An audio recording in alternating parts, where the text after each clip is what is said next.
1.5 kilo 50 ரூபா, 1.5 kilo 50 ரூபான்னு விற்றுட்டு போனாங்க. என்னான்னு போய் வாசலில் போய் பார்த்தா கிழங்கு. சரி எனக்கும் 50 ரூபாய்க்கு கொடுங்கண்ணன்னு சொல்லிட்டு வாங்கிட்டு வந்துட்டேன்.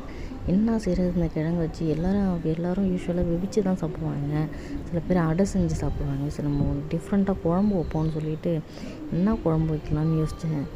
கருவாடு இருந்துச்சு, நெத்திலி கருவாடு போட்டு கிழங்கு வச்சு கொஞ்சம் ஒரு டிஃப்ரெண்ட்டாக ஒரு கருவாட்டு குழம்பு வைக்கலான்னு யோசித்தேன்.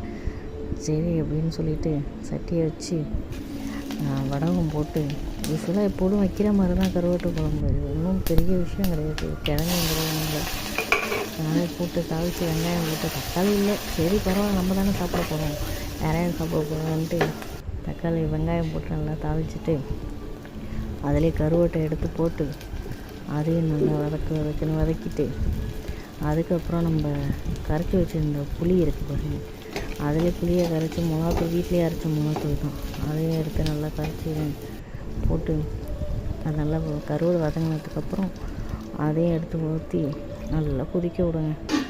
கொதித்ததுக்கப்புறம் கிழங்கு இருக்குது பாருங்கள், கிழங்கு எடுத்து அதில் கொட்டினீங்கன்னா கிழங்குங்கிறதுனால இவ்வளோ கொஞ்சம் வேகிறதுக்கு கொஞ்சம் லேட்டாகும். அதனால் நல்லா கொதிக்க விடுங்க. நல்லா கொதிக்க விட்டு அதுக்கப்புறம் முருங்கைக்காய் எடுத்து போடுங்க. ஏன்னா கிழங்கு வேகிறதுக்கு லேட்டாகும். முருங்கைக்காயை முன்னாடியே கிழங்கு கூடயே போட்டோன்னா கொஞ்சம் அது ரொம்ப அதிகமாக வெந்துடும். கிழங்கு ஓரளவுக்கு வெந்ததுக்கப்புறம் போட்டிங்கன்னா கரெக்டாக இருக்கும். அப்புறம் நல்லா கொதித்து ஓரளவுக்கு சுண்டி வந்ததுக்கப்புறம் இறக்குனீங்கன்னா சூப்பராக இருக்குங்க. ரியலி சாப்பிட்டு